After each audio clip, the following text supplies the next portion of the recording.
ನಮಸ್ತೆ ಟಿವಿ 20 ಕನ್ನಡ ವಾಹಿನಿಗೆ ಸ್ವಾಗತ. ಸಿಲಿಕಾನ್ ಸಿಟಿ ಬೆಂಗಳೂರಿನ ಚಿನ್ನಸ್ವಾಮಿ ಸ್ಟೇಡಿಯಂ ಬಳಿ ಕಾಲ್ತುಳಿತದಿಂದಾಗಿ 11 ಆರ್ಸಿಬಿ ಅಭಿಮಾನಿಗಳ ಸಾವು ಪ್ರಕರಣ ಸದ್ಯ ರಾಷ್ಟ್ರ ಮಟ್ಟದಲ್ಲಿ ಭಾರಿ ಚರ್ಚೆ ಹುಟ್ಟುಹಾಕಿದೆ.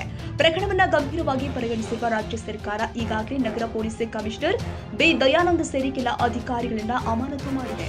ದುರಂತಕ್ಕೆ ಸಂಬಂಧಿಸಿದಂತೆ ಇದೀಗ ಪೊಲೀಸರು 3 ಆಯೋಜಕರು ಸೇರಿ 4ರನ್ನ ಅರೆಸ್ಟ್ ಮಾಡಿದ್ದಾರೆ. ಕಬ್ಬನ್ ಪಾರ್ಕ್ ಠಾಣೆ ಪೊಲೀಸರು ಮತ್ತು ಸಿಸಿಬಿ ಜಂಟಿ ಕಾರ್ಯಾಚರಣೆ ಮಾಡಿ ಬೆಂಗಳೂರು ಗ್ರಾಮಾಂತರ ಜಿಲ್ಲೆಯ ದೇವನಹಳ್ಳಿ ಬಳಿ ಇರುವ ಕೆಂಪೇಗೌಡ ಏರ್ಪೋರ್ಟ್ನಲ್ಲಿ 3 ಆಯೋಜಕರು ಸೇರಿ 4ರನ್ನ ಅರೆಸ್ಟ್ ಮಾಡಿದ್ದಾರೆ. ಮುಂಬೈಗೆ ತೆರಳುತ್ತಾ ಇದ್ದ ಆರ್ಸಿಬಿ ಮಾರ್ಕೆಟಿಂಗ್ ಮುಖ್ಯಸ್ಥ ನಿಖಿಲ್ ಸೋಸಲೆ, ಡಿಎನ್ಎ ಮ್ಯಾನೇಜ್ಮೆಂಟ್ ಸಿಬ್ಬಂದಿ ಸುನಿಲ್, ಮ್ಯಾಥ್ಯೂ, ಕಿರಣ್ ಮತ್ತು ಸುಮಂತ್ ಬಂಧಿತರು. ಸದ್ಯ 4 ಆರೋಪಿಗಳನ್ನ ಕಬ್ಬನ್ ಪಾರ್ಕ್ ಪೊಲೀಸ್ ಠಾಣೆಗೆ ಕರೆತರಲಾಗಿದ್ದು, ಶೇಷಾದ್ರಿಪುರಂ ಎಸಿಬಿ ಪ್ರಕಾಶ್ ವಿಚಾರಣೆ ಮಾಡಿದ್ದಾರೆ. ಕನ್ನಡಿಗರ ಮೆಚ್ಚಿನ ನಿಮ್ಮ ಟಿವಿ 20 ಕನ್ನಡ ವಾಹಿನಿ ಇದೀಗ ಟಿವಿಯಲ್ಲಿ ಲಭ್ಯ. ಕರ್ನಾಟಕ ಮತ್ತು ದೇಶ ವಿದೇಶದ 360 ಡಿಗ್ರಿ ಸುದ್ದಿ ವಿವರವನ್ನ ಪಡೆಯುವುದಕ್ಕೆ ಟಿವಿ 20 ವಾಹಿನಿಯನ್ನು ಲೈಕ್ ಮಾಡಿ, ವಿಡಿಯೋಗಳನ್ನು ಶೇರ್ ಮಾಡಿ, ಕಮೆಂಟ್ ಮಾಡಿ, ಸಬ್ಸ್ಕ್ರೈಬ್ ಮಾಡಿ.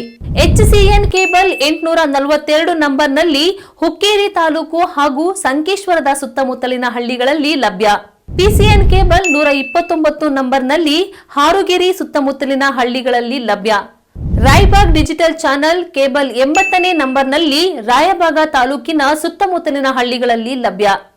UDCN ಕೇಬಲ್ ನೆಟ್ವರ್ಕ್ ಉಗಾರ ಸುತ್ತಮುತ್ತಲಿನ ಹಳ್ಳಿಗಳಲ್ಲಿ ನಿಮ್ಮ ಟಿವಿ 20 ಕನ್ನಡ ವಾಹಿನಿಯೂ ಲಭ್ಯ.